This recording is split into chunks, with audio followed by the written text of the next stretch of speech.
जादुई कंगन और लालच का अंजाम। पुराने समय की बात है। एक छोटे से गांव में एक गरीब मगर ईमानदार लड़का राहुल रहता था। वह मेहनती और नेक दिल था, लेकिन उसकी गरीबी उसके सपनों की उड़ान को सीमित कर रही थी।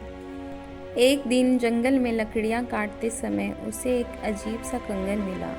वह चमकदार था और उसमें एक अलग ही तरह की ऊर्जा थी। जैसे ही राहुल ने उसे पहन लिया, एक धुंधली परछाई प्रकट हुई। वह एक जादुई आत्मा थी जिसने कहा, यह कंगन तुम्हारी हर छोटी और बड़ी सी बड़ी इच्छा पूरी करेगा, लेकिन ध्यान रहे, अगर तुम कभी किसी और का हक छीनने की कोशिश करोगे तो तुम्हें इसकी भारी कीमत चुकानी पड़ेगी। राहुल ने पहले तो इस चेतावनी को हल्के में लिया, लेकिन जल्द ही उसने कंगन की ताकत को परखने का फैसला किया। उसने सोचा, अगर मैं ईमानदारी से इसका उपयोग करूं तो अपनी गरीबी मिटा सकता हूं। सबसे पहले राहुल ने अपने घर के लिए अच्छा भोजन मांगा और देखते ही देखते स्वादिष्ट पकवानों से उसकी झोपड़ी भर गई। उसने अच्छे कपड़े मांगे और वह सबसे सुंदर वस्त्रों में सुसज्जित हो गया। धीरे धीरे गांव में उसकी समृद्धि चर्चा का विषय बन गई। लेकिन जैसे जैसे वह अमीर होता गया, उसकी इच्छाएं बढ़ती गई। अब वह महल, नौकर चाकर और अपार धन दौलत चाहता था। हर बार वह कुछ नया मांगता और कंगन उसे पूरा कर देता। अब राहुल को लगने लगा कि वह गांव का सबसे ताकतवर व्यक्ति बन सकता है। उसने अपने पड़ोसी रवि की खूबसूरत फसल देखकर सोचा, अगर यह फसल मेरी हो जाए तो, और उसने कंगन से वही मांग लिया।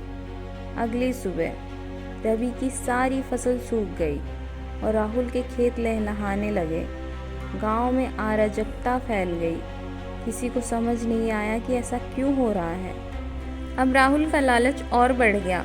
उसने अपने ही दोस्तों की खुशियां छीननी शुरू कर दी। लेकिन जैसे ही उसने ऐसा किया, कंगन की चमक फीकी पड़ने लगी। एक रात जादुई आत्मा फिर से प्रकट हुई और गुस्से में बोली, तुमने मेरी चेतावनी को नज़रअंदाज किया। अब समय आ गया है कि तुम्हें अपने कर्मों का फल मिले। अगली सुबह राहुल की सारी संपत्ति गायब हो चुकी थी। उसका घर फिर से टूटी फूटी झोपड़ी में बदल गया। अब उसके पास ना तो धन था, ना ही दोस्त। गांव वाले भी उससे कतराने लगे। अब राहुल को अपनी गलती का एहसास हुआ। उसने गांव वालों से माफ़ी मांगी और उनके दुखों को दूर करने के लिए कड़ी मेहनत करने लगा। उसने कंगन को वापस जंगल में ले जाकर वहीं रख दिया और अपने हाथ जोड़कर माफ़ी मांगी। कुछ ही पलों में जादुई आत्मा फिर से प्रकट हुई और मुस्कुराकर बोली, सच्चा धन वही है जो ईमानदारी से कमाया जाए। अब तुमने अपनी गलती स्वीकार कर ली है, इसीलिए मैं तुम्हें एक और मौका देती हूँ। इसके बाद राहुल की मेहनत रंग लाई और वह ईमानदारी से अपनी ज़िंदगी जीने लगा। धीरे धीरे गांव वालों का विश्वास उस पर फिर से लौट आया और उसकी मेहनत ने उसे सच्चा अमीर बना दिया, न सिर्फ धन से बल्कि दिल से भी। यह कहानी हमें सिखाती है कि लालच की कोई सीमा नहीं होती, और अगर हम गलत तरीके से कुछ हासिल करते हैं तो वह ज़्यादा दिन नहीं टिकता।